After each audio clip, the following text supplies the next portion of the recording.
This is sort of an incident that kind of builds up into a piece that I wrote because I saw a question that somebody had, and I had to answer it for them. I don't know who they were, but this is sort of a lead up to that.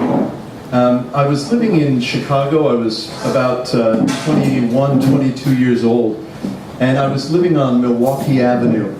And Milwaukee Avenue had recently been named one of the avenues of America. All right, and so they found these different avenues in big cities around the states.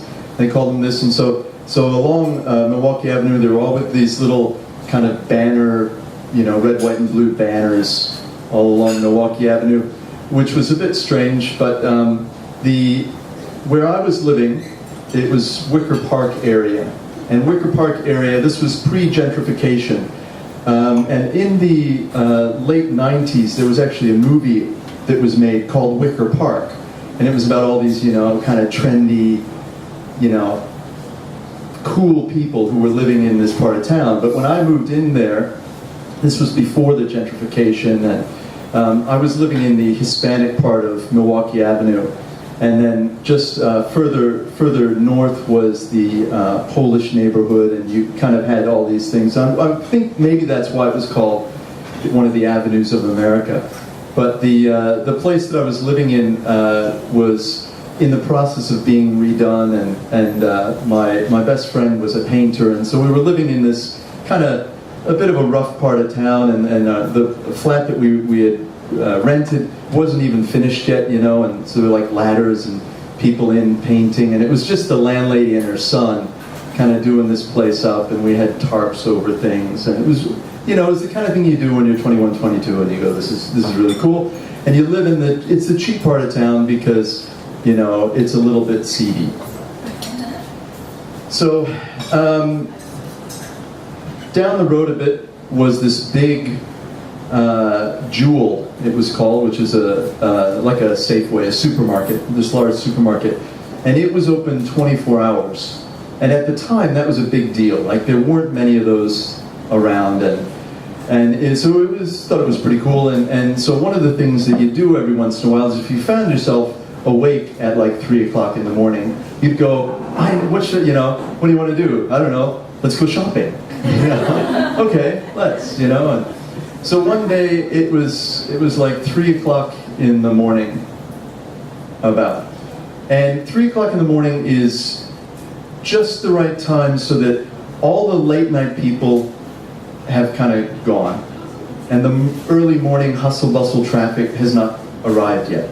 And so I'm walking down Milwaukee Avenue, the banners are there, and it's this very wide road, so you can fit 2 cars going both ways, and there's no cars.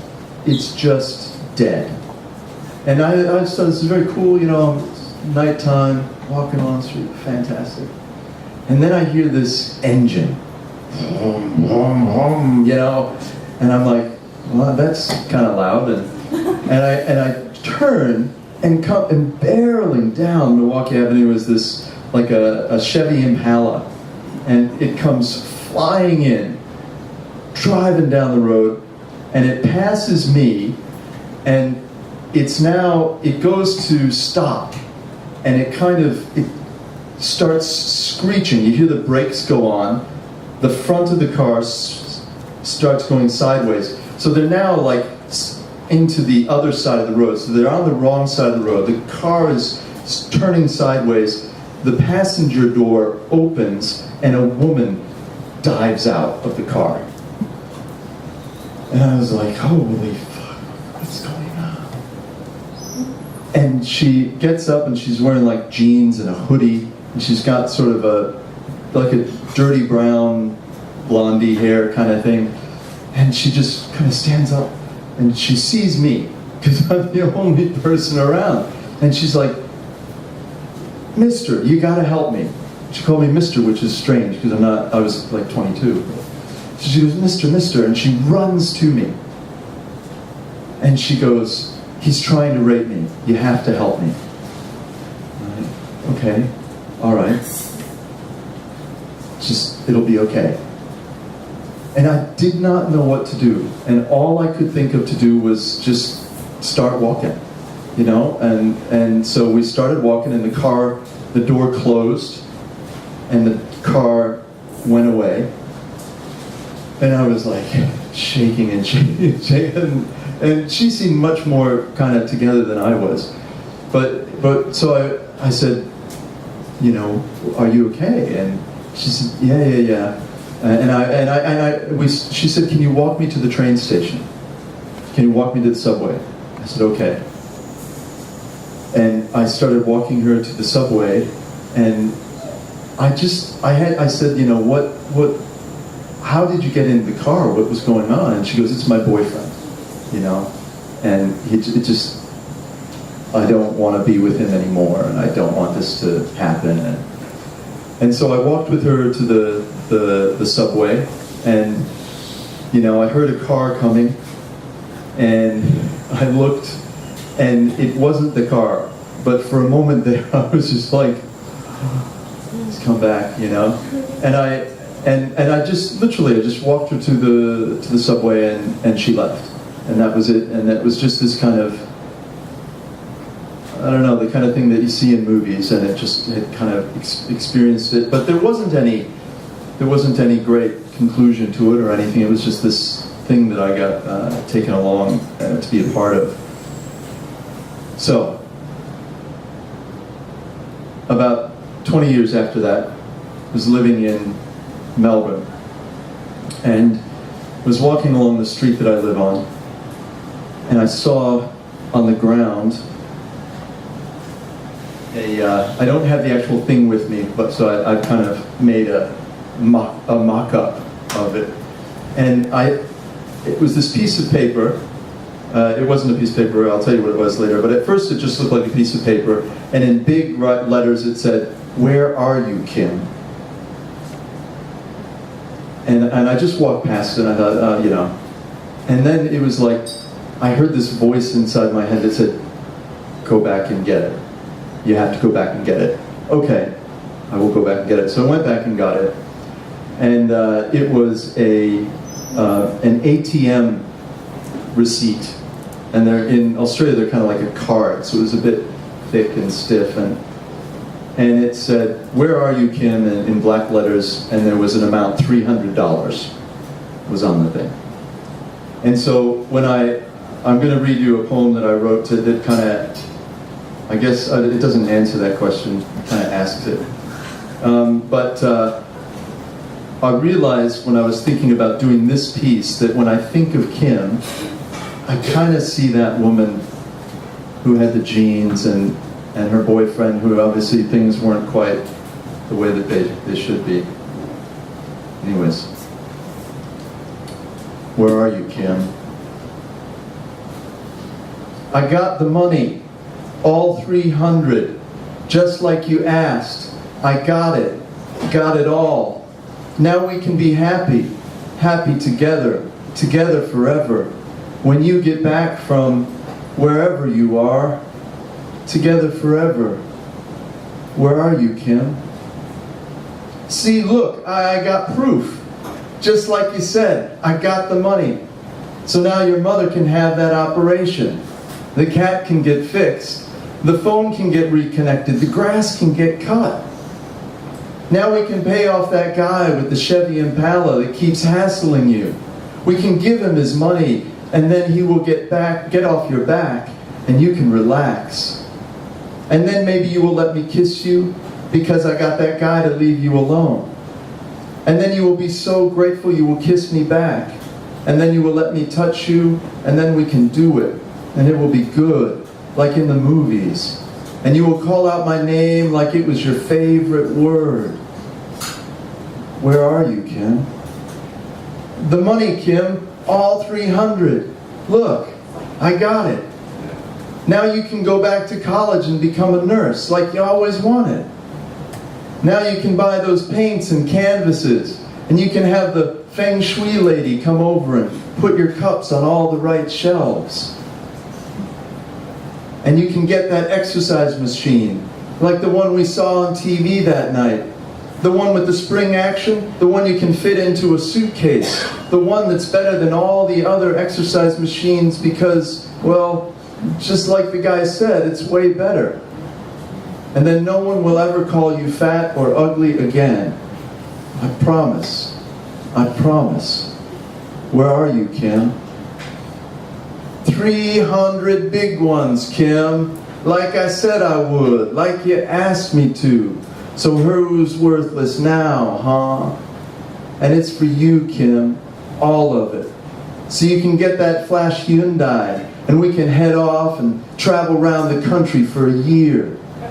We can sit on every bar stool, talk to every stranger, get pissed in every pub. And we won't have to give a damn because we'll be on the road, driving fast, listening to the radio. We will be free spirits. And we'll drive to the middle of nowhere and dance under the stars, and you'll lean your head against my shoulder, and I'll tell you everything. All the things I never told no one. Like how sometimes I forget my own name.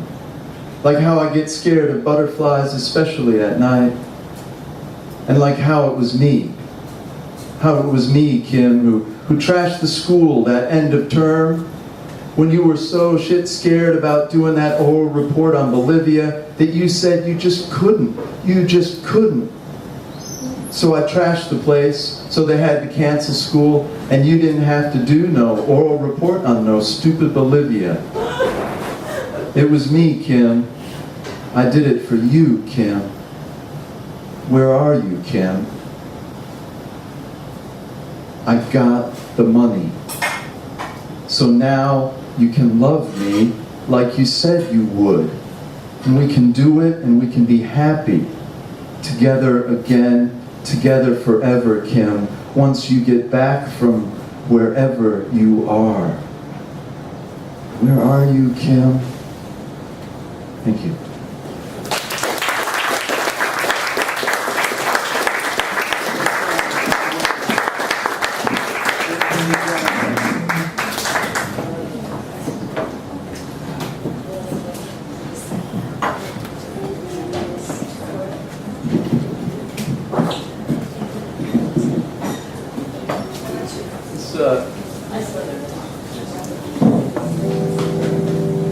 I don't know if when it comes to thinking about questions and not understanding things, I think there's nothing like relationships to bring out those unanswered questions.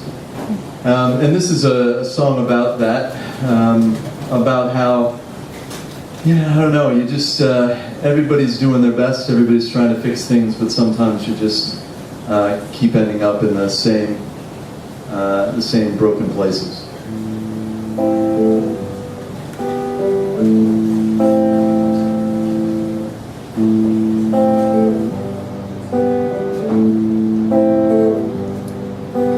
Here we are again on dead-end street. Here we are again on dead-end street. Every time I come here, you're the one I seem to meet. Here we are again on dead-end street. Here we are again in restless night. Here we are again in restless night. Nothing's really wrong, but there's something just not right. Here we are again in restless night. Here we are again. Here we are again. Here we are again, again. Here we are again.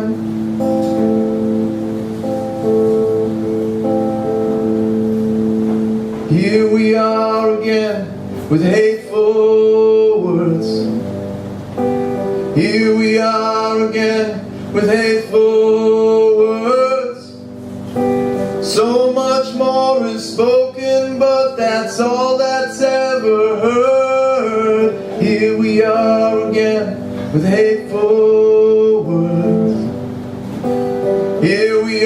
are again with Not Like This.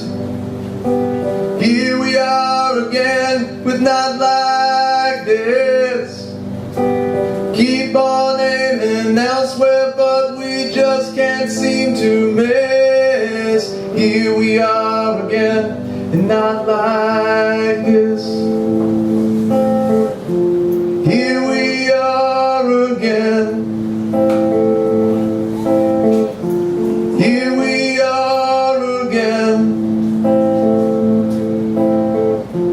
Here we are again, again. Here we are again, again. No matter where we're headed, this is where we always end. Here we are again. Here we are again. Here we are again. Here we are again. Thank you.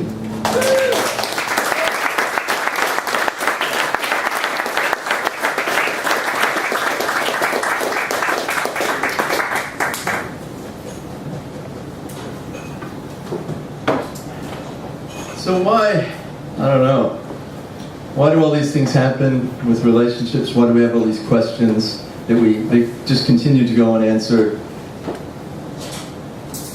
I've got the answer for you. It's in here. See, the problem is we just don't understand the code. We don't understand how it all fits together. I'd like to share the answer with you now.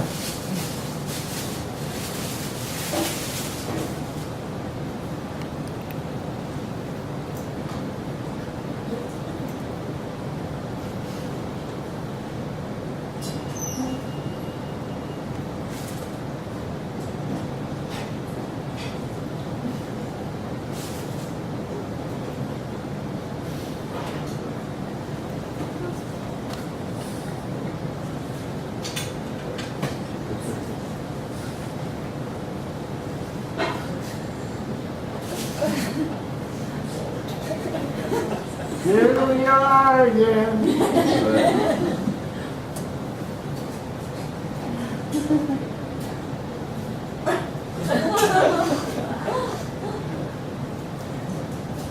Hands are shaking for the guitar.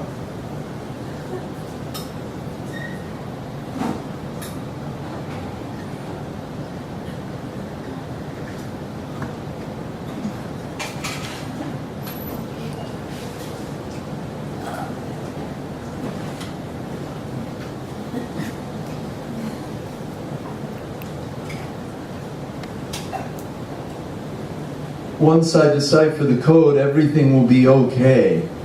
I believe so, okay, everything will be once I crack the decipher the code.